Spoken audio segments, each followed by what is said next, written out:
ప్రియ దేవుని బిడ్డలారా, బైబిల్ గ్రంథంలో నుండి 2 తిమోతిలకు రాసిన పత్రిక 2వ అధ్యాయం 22వ వచనం చదువుకుందాము. నీ యవ్వన ఇచ్చల నుండి పారిపోమ్ము, పవిత్ర హృదయులై ప్రభువునకు ప్రార్థన చేయు వారితో కూడా నీతిని, విశ్వాసమును, ప్రేమను, సమాధానమును వెంటాడుము.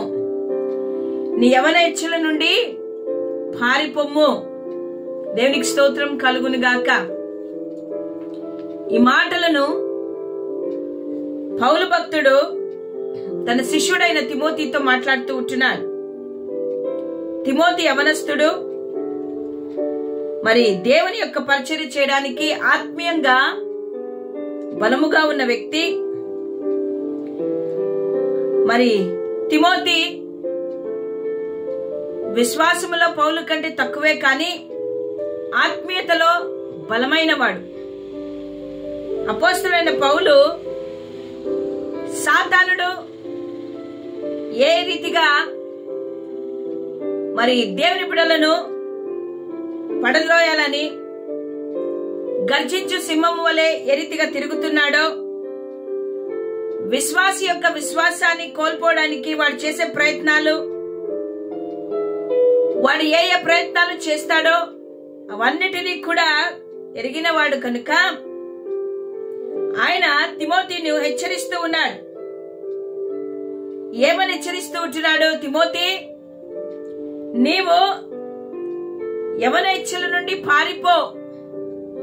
యవ్వన కాలమందు యవనస్తుడైన నీకు ఎన్నో ఇచ్చలు, కోరికలు ఉంటాయి. ఆ యవ్వన ఇచ్చలన్నిటినీ వదిలిపెట్టి నువ్వు దూరంగా పారిపో. ఆ యవ్వన ఇచ్చలు ఏవి అంటే నేత్రాశ, శరీరాశ, జీవపు డంబము.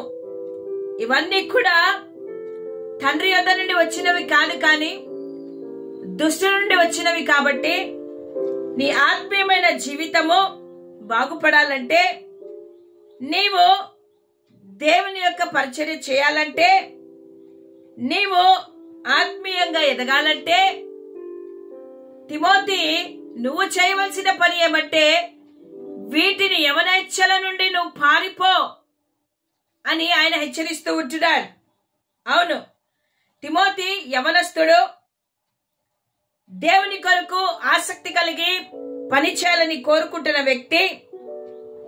ఆయన తన జీవితంలో దేవుని కొరకు పరిచయం చేసేటప్పుడు అతడు యలోక సంబంధమైన వాటి వైపు చూసి తన దృష్టిని మళ్లించుకోకుండా ఆయన దేవుని పని సక్రమంగా చేయడానికి, విశ్వాసము కలిగిన బిడ్డగా ఆయన ఉండడానికి, తన జీవితాన్ని కాపాడుకోవడానికి, ఆయన బలపడడానికి, ఆయన సరైన రీతిలో సరైన మార్గంలో నడవడానికి పౌలు భక్తుడు హెచ్చరిస్తూ ఆయనకు చెప్తూ ఉంటున్నాడు. అవును, మనము కూడా అనునిత్యము దేవుని వాక్యానుసారంగా మనం చూసినట్టయితే యవ్వన కాలమందు యవనస్తులకు అనేక కోరికలుంటాయి.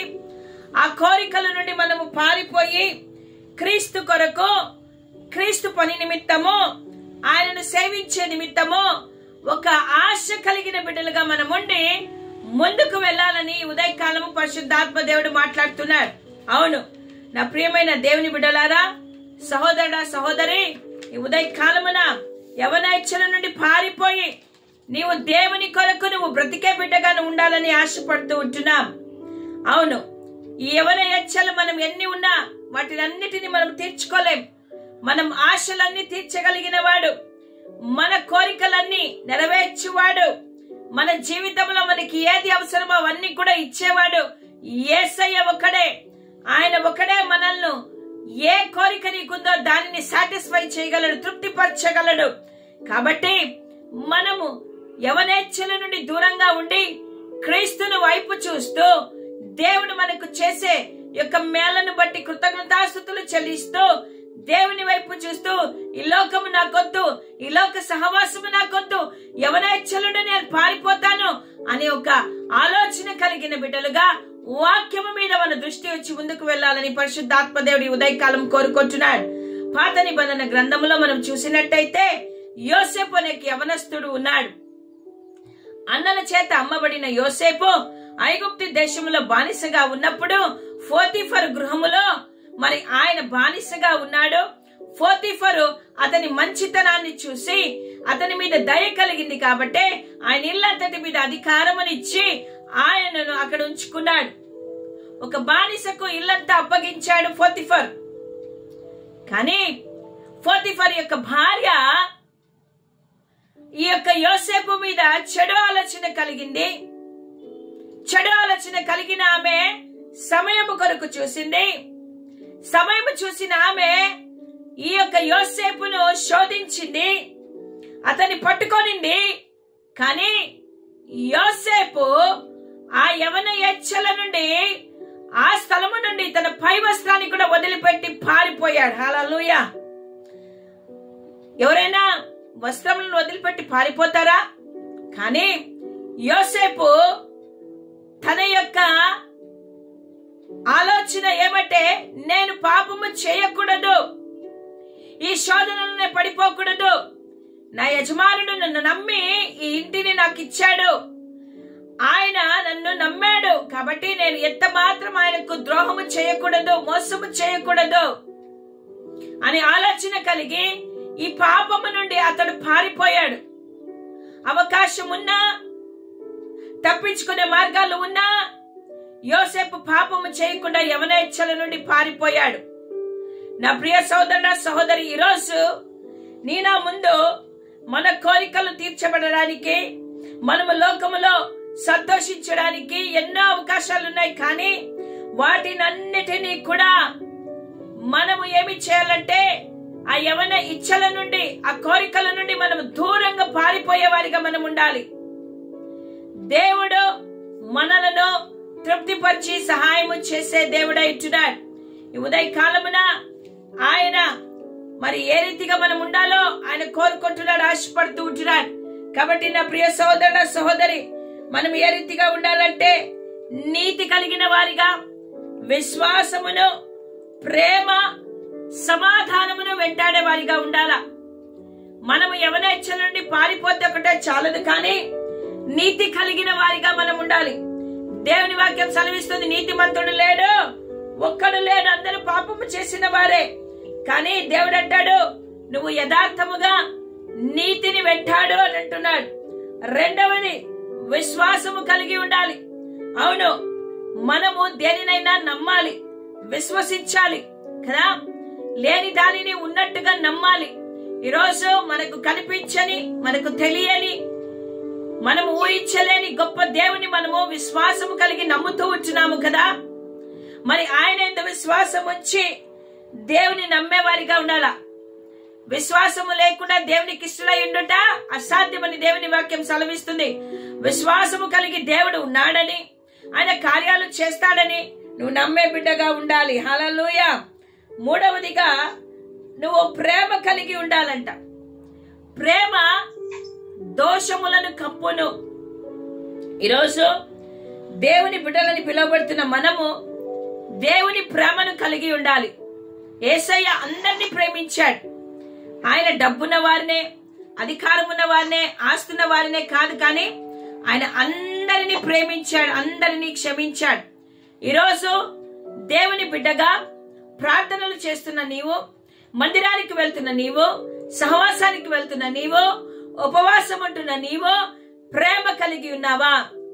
కానీ ఇక్కడ ఆయన అంటున్నాడు, విశ్వాసమును, నీతిని, ప్రేమను, సమాధానమును వెట్టాడమంటున్నాడు. అవును, తిమోతిని హెచ్చరించినట్టుగా ఉదయకాలం పరిశుద్ధాత్మ దేవుడు నిన్ను నన్ను హెచ్చరిస్తుంటున్నాడు. యవన ఇచ్చలను వదిలిపెట్టి పారిపో, కానీ నీతిని, విశ్వాసాన్ని, ప్రేమను, సమాధానము కలిగిన బిడ్డగా నువ్వు వెంటాడు, వాటిని వెంటాడు, వాటిని పట్టుకో అని ఆయన అంటున్నాడు. ఈ ఉదయకాలమున మరి దేవుడు నీకు ఒక అవకాశాన్ని ఇస్తూ ఉంటున్నాడు. నీవు సరి చేసుకోవడానికి, దేవుని మార్గంలో నడవడానికి దేవుడు మరి ఒక మంచి అవకాశాన్ని మనకి ఇచ్చి ఉంటున్నాడు. యవన ఇచ్చల నుండి పారిపో. లోకం నిన్ను ఆకర్షిస్తూ ఉంది. ఎన్నో రకాలుగా నీవు పాపంలో పడిపోవాలని ఆకర్షణ చేస్తూ ఉండగా ఆ యవన ఇచ్చల నుండి యోసేపు ఏ రీతిగా పారిపోయాడో నువ్వు ఆ రీతిగా పారిపోయి ఉదయ కాలమున విశ్వాసము కలిగిన బిడ్డగా, నీతి కలిగిన బిడ్డగా, దేవుని ప్రేమ కలిగిన బిడ్డగా, సమాధానము కలిగిన బిడ్డగా నువ్వు బ్రతికి నువ్వు దేవుని కొరకు సాక్షి బిడ్డగా నిలబడాలని అనేది కోరిక. హల్లెలూయా. నా ప్రియమైన వాళ్ళారా, దేవుని సన్నిధికి రండి. దేవుని సన్నిధిలో దేవుని యొక్క ఆత్మీయతలను ఎదిగినప్పుడు దేవుని యొక్క కృపను నువ్వు పొందుకుంటావు. కాబట్టి వాక్యమైన దేవుడి ఉదయకాలం మనతో మాట్లాడుతూ ఉంటున్నాడు. దేవుని వాక్యానికి విధేయత చూపించు, దేవుని వాక్యానికి లోబడు, దేవునితో సహవాసము చేయి. నీ యొక్క పాపపు అలవాట్లను, పాపపు పద్ధతులను మానుకొని ఇదిగో నీతి, విశ్వాసము, ప్రేమ, సమాధానమును వెతికి వెంటాడి దేవుని బిడ్డలుగా మీరు జీవించాలనేది ఆయన కోరిక. ఉదయ కాలమున నీవు కూడా యోసేపు వల్ల ప్రతి పాపము నుండి పారిపోతావు నమ్ముతున్నాను. తిమోతిని హెచ్చరించి ధైర్యపరిచిన పౌలు ఈ రోజు పరిశుద్ధాత్మ దేవుడు అదే వాక్యంతో నేను హెచ్చరిస్తూ ఉంటున్నాను. జాగ్రత్త, యవన హెచ్చల నుండి దూరంగా ఉండు. పాపములో పడిపోవద్దు. పాపములో నువ్వు పడితే బయటికి రాలేవు, నీవు నరకములోనికి వెళ్తావు. జాగ్రత్త, జాగ్రత్త, జాగ్రత్త. సాతానుడు ఎవని మృంగుదురాని గర్జించు సింహము వల్ల ఇటు అటు తిరుగుతుండగా వాణ్ణి తప్పించుకొని నువ్వు సరియైన మార్గంలో నడవాలనేదే దేవుని కోరిక. కాబట్టి నా ప్రియమైన వాళ్ళారా, ఈ ఉదయ కాలమున దేవునితో చెప్తామా, దేవా ఈ లోకంలో ఉంటున్న యవన యచ్చల నుండి దూరము పారిపోవడానికి ప్రభువా, ఈ నేత్రాశ, శరీరాశ, జీవపు డంబమును నేను చూసి ఇదే లోకం అనుకున్నాను, ఇదే సర్వస్వం అనుకున్నాను ప్రభువా. దీని దగ్గర నుంచి నేను దూరము పారిపోవడానికి అయ్యా నాకు సహాయం చేయ్యా. నేను ఈ లోకంలో నేను ఉండకుండా, లోకంలో అంటుకట్టబడకుండా, లోకంలో నేను తను కలిసిపోకుండా నేను దూరపరుచుకొని ప్రభువా ఇదిగో నీతి కలిగిన బిడ్డగా, విశ్వాసము కలిగిన బిడ్డగా, ప్రేమ కలిగిన బిడ్డగా, సమాధానము కలిగి నాయనా ఇదిగో వీటిని వెంటాడే కృపను నాకు దయచేయి ప్రభువా. లోకంలో ఉన్న ఆశలు వెంటాడితే ప్రయోజనము లేదు అని దేవుని దగ్గర మనం అడుగుదామా? దేవానికి సహాయం చేయడదామా? కళ్ళు మూసుకుందాం. పరిశుద్ధులైన దేవానికి స్తోత్రాలు. ఉదయకాలం మీ వాక్యము ద్వారా మనతో మాట్లాడేందుకు వందనాలు. 2 తిమోతిలకు రాసిన పత్రిక 2వ అధ్యాయం 22వ వచనం ప్రకారము నాయనా ఇదిగో ప్రభువా, నాయనా మేము యవనేచ్ఛల నుండి దూరంగా వెళ్లి ఇదిగో ప్రభువా నాయనా నీతిని, విశ్వాసమును, ప్రేమను, సమాధానమును వెతికి వెంటాడే వారిగా ఉండుటకు మీ కృపను మాకు అనుగ్రహించండి. మీ ఆత్మతమంలో నింపి మాకు సహాయం చేయమని యేసు నామమున అడుగుతుంటున్నాము తండ్రి. ఆమేన్. హల్లెలూయా.